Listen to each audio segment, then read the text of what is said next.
नमस्कार मेरे प्यारे बहनों और भाइयों, आज मैं आपके सामने एक बहुत जरूरी मामले पे, जिसने दशकों से हमारे देश के हितों पे असर डाला हुआ था, लेकिन किसी भी सरकार ने उस पर निर्णायक कदम उठाने का साहस नहीं दिखाया था।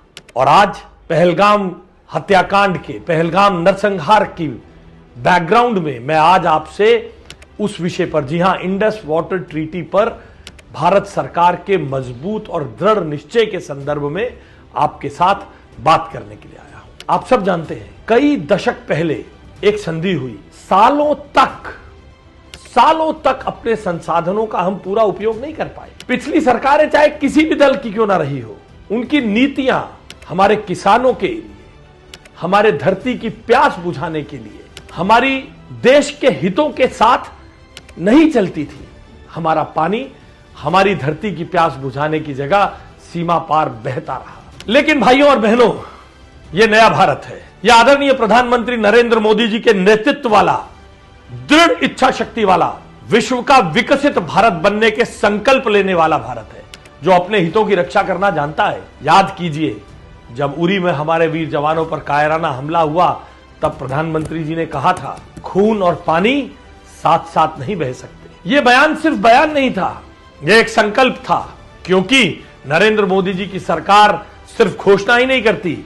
यह वो सरकार है जो दृढ़ इच्छा शक्ति, दृढ़ राजनीतिक शक्ति के साथ काम करती है। यह वो सरकार है जो नींव रखती है तो काम भी पूरा करती है और फिर दुनिया को बतलाती है। पिछले 10 सालों में जब कुछ लोग टीवी स्टूडियो में बैठकर बहस करते थे, पूछते थे क्या कर लिया भारत ने, क्या कर लेगा भारत क्रॉस बॉर्डर टेररिज्म पर, तब पर्दे के पीछे से चुपचाप भारत अपनी तैयारी कर रहा था। और आज किशन गंगा प्रोजेक्ट का काम पूरा हो चुका है। रतले प्रोजेक्ट को नई जान दी गई है। तुलबुल नेविगेशन प्रोजेक्ट फिर से शुरू हो गया है। रावी नदी पर शाहपुर कंडी डैम का काम तेजी से चल रहा है और उज प्रोजेक्ट पर भी काम शुरू हुआ है। यह सब क्या था?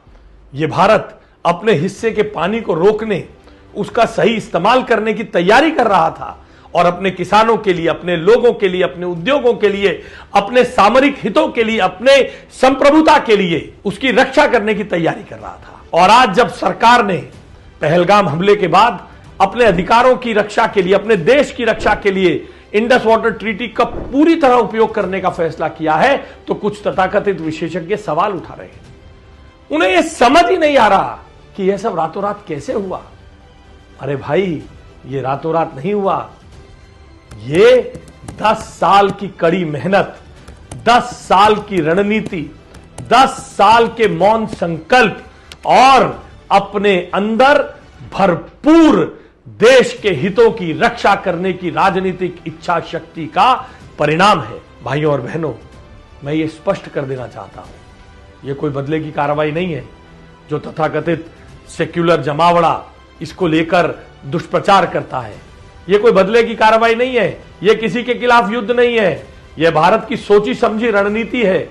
यह सोची समझी रणनीति अपने हक को हासिल करने का कानूनी और मेथोडिकल तरीका है। हमने अंतर्राष्ट्रीय कानूनों का पालन करते हुए, संधि की शर्तों के भीतर रहते हुए अपने हिस्से के पानी को नियंत्रित करने का साहसिक और राजनीतिक कदम उठाया है, क्योंकि नरेंद्र मोदी जी के लिए देश के हित सबसे पहले है। हां, इन सब कदमों का असर होगा जब हम अपने हिस्से का पानी रोकेंगे, जिसे हम पहले बह जाने देते थे, तो उसका असर सीमा के उस पार में दिखेगा। उनके खेतों में पानी की कमी हो सकती है, लेकिन यह पानी किसका है? यह पानी भारत का है। यह हमारे किसानों का हक है, यह हमारे धरती का अधिकार है। कुछ लोग वहां बैठे आम लोगों के हितों की चिंता करने की बात करते हैं। उन्हें सोचना चाहिए, उन्हें जवाब देना चाहिए, पहलगाम में जिनकी जान गई, क्या वो आम आदमी नहीं थे? यह कदम दिखाता है कि आज का भारत अपने हितों के लिए कोई समझौता नहीं करता। यह कदम दिखाता है कि मोदी जी के नेतृत्व में देश सुरक्षित हाथों में है।